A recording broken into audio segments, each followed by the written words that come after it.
അല്ല, മിമിക്രി പഠിക്കാൻ ഫീസ് കൊടുക്കണ്ടേ? അപ്പൊ ആ തോയം കഴിച്ച് ബാക്കി തന്നാ പോരെ? അതൊന്നും എനിക്കറിയണ്ട.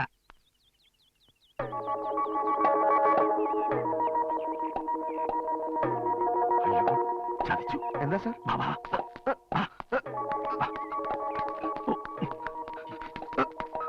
അങ്ങോട്ടല്ല, ഇങ്ങോട്ട്.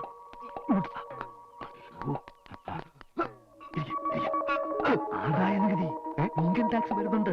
തന്നെ ഇവിടെ കണ്ട അപ്പ അറസ്റ്റ് ചെയ്യും. ഞാൻ വിളിക്കാതെ പുറത്തോട്ടറിയരുത്. ആഹാ, മാഷ് ഇതുവരെ പോയില്ലായിരുന്നു. ആളുകളുടെ ഓരോ പറച്ചിൽ കേട്ടിട്ട് എന്റെ കൈയും കാലും വിറക്കാണ് സാർ. ഇപ്പൊ ഇങ്ങോട്ട് സൈക്കിളിൽ വന്നവൻ ആരാ? സൈക്കിളാ? ഇത് ഞാൻ ഇന്നലെ വാങ്ങിച്ച സൈക്കിളാ.